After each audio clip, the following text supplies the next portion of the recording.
Welcome to all. इस presentation में हम देखेंगे कि ब्लेड फ्रिक्शन का hydraulic efficiency of Pelton wheel पे क्या असर पड़ता है। क्योंकि पिछले प्रेजेंटेशन में हमने जो भी एनालिसिस किया है उसमें हमने फ्रिक्शन को क्या कर लिया था, कंसीडर नहीं किया था, नेग्लिजिबल किया था। लेकिन प्रैक्टिकली तो ऐसा पॉसिबल नहीं है। फ्रिक्शन तो ब्लेड में रहेगा ही, जहाँ ब्लेड की सरफेस से पानी को फ्लो करना है तो उस ब्लेड सरफेस में फ्रिक्शन रहेगा, जिसके कारण उसकी इफिशियंसी और जो पावर जनरेट हो रही है उसमें कुछ फर्क आएगा। तो अगर हम फ्रिक्शन को कंसीडर करते हैं तो VR1 जो होगा VR2 के बराबर नहीं होगा। VR1 will not be equal to VR2। और जब फ्रिक्शन को कंसीडर हमने नहीं किया था पिछले प्रेजेंटेशन में, तो वहां पे क्या था, VR1 is equal to VR2 हमने कंसीडर किया था।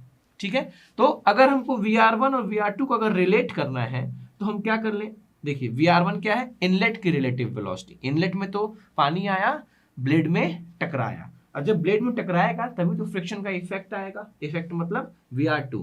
तो मींस VR2 जो रहेगा VR1 से थोड़ा सा कम रहेगा, क्योंकि VR2 पे ही अपने को ब्लेड फ्रिक्शन का इफेक्ट दिखाई देगा। तो VR1 को यदि हमको रिलेट करना है VR2 से इन केस ऑफ फ्रिक्शन, तो अपन लोग क्या मान लें, K VR2। ठीक है, तो K क्या हो गया अपना, K is equal to VR1 upon VR2। K generally क्या रहेगा अपना, K जो रहेगा किससे लेस देन 1 रहेगा। उसके बाद अपन एक डायग्राम बनाते हैं, उसके में देखते हैं क्या है। ये अपनी ब्लेड वेलोसिटी है, यहां से आके अपना क्या हुआ, इनलेट हुआ। ये अपना V1, यहीं पे अपने को क्या मिलेगा, U1, और यहीं पे अपने को क्या मिल जाएगा, यहां से यहां तक में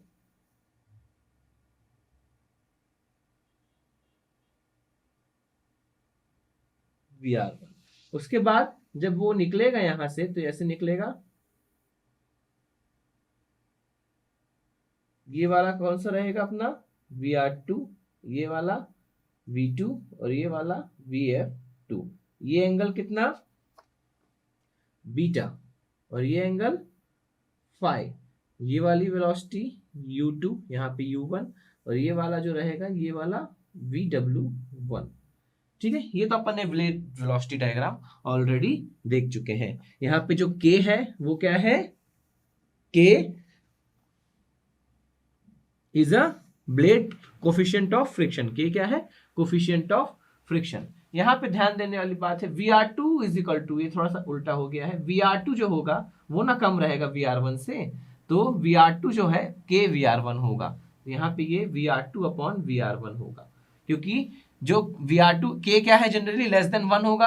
तो जब लेस देन 1 होगा तभी तो VR2 क्या होगा, VR1 से कम होगा ना, क्योंकि अपने को VR2 में ही अपने को इफेक्ट ऑफ फ्रिक्शन देखने को मिलेगा, VR1 में तो अपने को मिलेगा नहीं। VR1 तक तो यहीं पे था, यहीं पे जब ट्रेवल किया फ्लूइड क्या होता है, जब ब्लेड के ऊपर ट्रेवल किया तो यहीं पे उसकी सरफेस में फ्रिक्शन आया, तो उसका इफेक्ट किस में मिला, VR2 में मिला।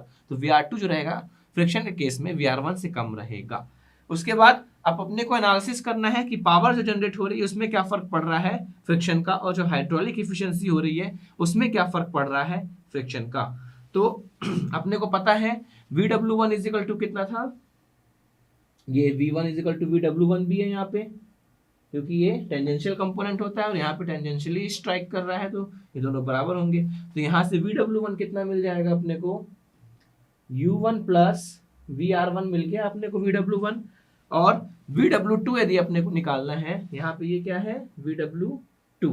VW2 निकालना है तो VW2 कितना मिलेगा, VW2 ये वाला पूरा कितना हो जाएगा, U2 प्लस VW2 कितना हो जाएगा, U2 plus VW2 is equal to कितना हो जाएगा, VR2 cos phi, cos phi लेंगे तो ये वाला पूरा base cos phi is equal to U2 plus VW2 upon VR2। तो ये क्या हो जाएगा, cos phi is equal to U2 plus VW2 upon VR2। तो VR2 cos phi is equal to U2 plus VW2। तो यहां से VW2 अपने को कितना मिल गया, VR2 cos phi minus U2, इतना मिल गया, VR2 cos phi minus U2। तो VW2 कितना हो गया, VR2 cos phi minus U2 अपने को मिल गया।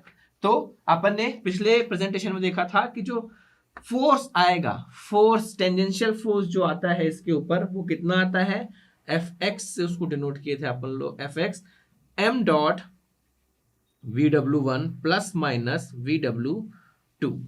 ठीक है, VW1 प्लस माइनस 2 ही रहता है जनरली, लेकिन यहाँ पे क्या था, दोनों सेम डायरेक्शन में थे, VW2 और अपोजिट डायरेक्शन में थे।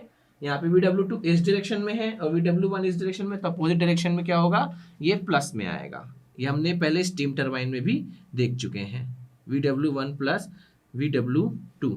एम डॉट होगा, अपन लोग क्या लिख रहे हैं, वैल्यूज पुट करें VW1 और VW2 की। एम डॉट अपना क्या होता है, रो ए V1 अपन देख चुके हैं, रो ए V1 क्या, एब्सोल्यूट वेलोसिटी, रो डेंसिटी, और ए क्या है, area of, cross section area of jet.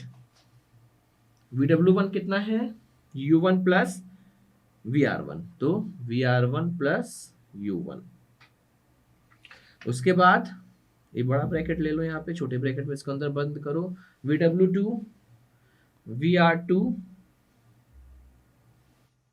cos phi minus U2। अब एक और चीज देखने वाली है, VR2 को अपन लोग क्या लिख सकते हैं, KVR1 लिख सकते हैं, लिख देते हैं। तो F X is equal to rho A V1 VR1 plus U1 plus, यहाँ पे VR2 की जगह क्या लिख दें, KVR1 cos phi minus U2।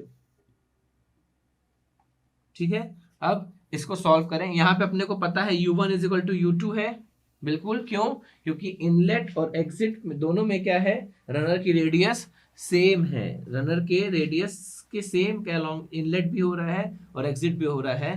तो U1 is equal to U2 is equal to U है, और उसको क्या लिख सकते हैं अपन लोग, ओमेगा आर। वो क्या होता है, ओमेगा आर के बराबर होता है, बिल्कुल ओमेगा आर।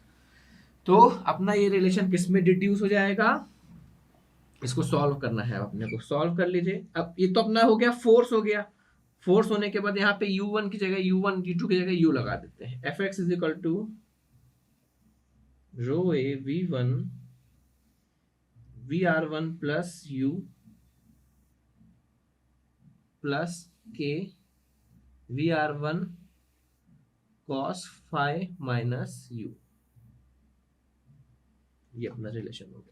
अब अपने को ये क्या मिला, फोर्स। अपने को क्या निकालना है, पावर निकालनी है। तो पावर के लिए क्या होता है, पहले अपने पावर क्या होता है, पावर का formula T into omega, power का formula T into omega.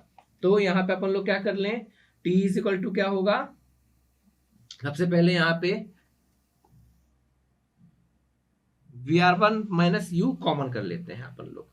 VR1 को क्या लिख सकते हैं, पहले एक चीज और देखते हैं, VR1 को क्या लिख सकते हैं, VR1 यहां से कितना हो जाएगा, देखिए VR1 इज इक्वल टू कितना हो गया, V1 माइनस U हो जाएगा, V1 माइनस U हो गया, VR1 इज इक्वल टू, तो यहां से अपना क्या हो जाएगा, VR1 माइनस U।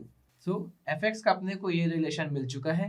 अब इस रिलेशन में हम देखते हैं U से U कैंसिल हो जाएगा और VR1 हम यहाँ पे कॉमन कर लेते हैं, तो fx का अपने को नया रिलेशन मिल जाएगा, रो ए V1 VR1 और कॉमन कर लेते हैं यहाँ पे VR1, तो यहाँ पे क्या बचेगा, 1 बचेगा।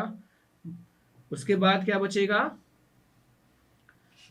1 प्लस के कॉस फाई, 1 प्लस के कॉस फाई अपने को बचा यहाँ पे। अब VR1 इज इक्वल टू हमने पहले ही देख चुके हैं कि क्या है, V1 माइनस U, तो VR1 की वैल्यू अपन लोग रख देते हैं यहाँ पे। तो fx इज इक्वल टू क्या हो जाएगा, रो ए V1 VR1 की जगह क्या हो जाएगा, V1 माइनस U 1 प्लस के कॉस फाई, ये अपना रिलेशन हो गया क्या, fx का। अब अपने को पता है टॉर्क इज इक्वल टू क्या होता है, T इज इक्वल टू क्या होता है, fx इंटू आर, रेडियस से मल्टीप्लाई कर दें, जो रनर की रेडियस होगी उससे अगर मल्टीप्लाई कर देंगे इस टेंजेंशियल फोर्स को, तो अपने को क्या मिल जाएगा, जो टॉर्क आ रहा है जनरेट हो रहा है वो मिल जाएगा।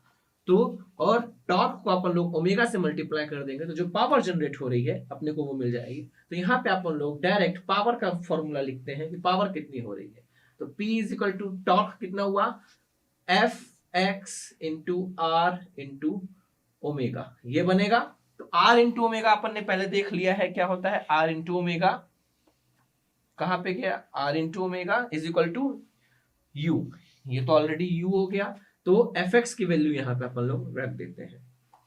तो रखने के बाद क्या मिला अपने को, रो ए v1 माइनस u, अंदर जाएगा क्या, अंदर क्या बचा 1 प्लस के कॉस फाई, इतना ही था। और साथ में एक और टर्म जुड़ गया, ये वाला टर्म क्या था, u, ये अपने को क्या मिला, पावर। पिछले रिलेशन में अपने देखे थे कितना डिफरेंट है, जब अपन लोग ने क्या नहीं कंसिडर किया था, जब अपन लोग ने फ्रिक्शन नहीं कंसिडर किया था, वहां पे भी अपन ने पावर का एक्सप्रेशन निकाला था, which is quite different from this expression. So friction के कारण अपना जो पावर जनरेट हो रहा है उसमें फर्क आ रहा है। अगर फ्रिक्शन नहीं कंसिडर करते तो उसमें पावर कुछ और थी, फ्रिक्शन कंसिडर करेंगे तो उसमें पावर जनरेट कुछ और होगी। तो ये तो फर्क था किसमें, पावर में। अब अपने को हाइड्रोलिक एफिशिएंसी में भी देखना है फ्रिक्शन का क्या इफेक्ट पड़ेगा। तो हाइड्रोलिक एफिशिएंसी अपने पास क्या थी, पावर जितनी जनरेट हुई, कितनी पावर जनरेट हुई, इतनी पावर जनरेट हुई, रो A v1 minus u 1 plus के कॉस फाई u अपॉन में क्या, कितनी पावर हम दे रहे हैं, कितनी पावर दे रहे हैं, जितनी काइनेटिक एनर्जी वाटर की जा रही है वही पावर तो क्या कर रही है, ट्रांसफर हो रही है रनर में, रनर को रोटेट करा रही है। तो कितनी पावर गई, हाफ, काइनेटिक एनर्जी का फॉर्मूला हाफ mv स्क्वायर। तो मास फ्लो रेट कितना होता है, रो ए वी यहाँ पे होगा और mv1 स्क्वायर, कौन सी वेलोसिटी से, एब्सोल्यूट वेलोसिटी से स्ट्राइक कर रही, तो v1 स्क्वायर। तो ये वाला पूरा टर्म ये वाले पूरे टर्म से कैंसिल हो जाएगा। तो हाइड्रोलिक एफिशिएंसी अपने को कितनी मिली, 2, कितनी मिली, u को यहाँ पे लिख लें, u v1 minus u 1 plus के कॉस फाई, ये अपने को क्या मिल गई, हाइड्रोलिक एफिशिएंसी अपॉन में v1 स्क्वायर। तो ये हाइड्रोलिक एफिशिएंसी अपने को कहीं देखी पे की लग रही है, यही हाइड्रोलिक एफिशिएंसी अपन ने किस में निकाली थी, स्टीम टरबाइन के केस में, अगर फ्रिक्शन को कंसीडर करते हैं। और अगर फ्रिक्शन को कंसीडर नहीं करते तो अपनी हाइड्रोलिक एफिशिएंसी कितनी आई थी, 2u vw1 plus vw2 upon v1 square. और पावर कितना आया था, m dot vw1 plus vw2 into u, और इसमें कितना आया, m dot v1 minus u 1 plus k cos phi into u। तो ये डिफरेंस था जब फ्रिक्शन कंसीडर करे और जब फ्रिक्शन कंसीडर नहीं करे। आप खुद एनालिसिस कर सकते हैं, खुद सोच सकते हैं कि फ्रिक्शन आने के कारण पावर बढ़ेगी कि घटेगी, एफिशिएंसी बढ़ेगी कि घटेगी। तो आई होप कि आपको फ्रिक्शन का इफेक्ट क्या होता है ब्लेड इफिशिएंसी पे और हाइड्रोलिक इफिशिएंसी पे और पावर जनरेशन में in case of Pelton turbine समझ में आया होगा। Thanks for paying your attention.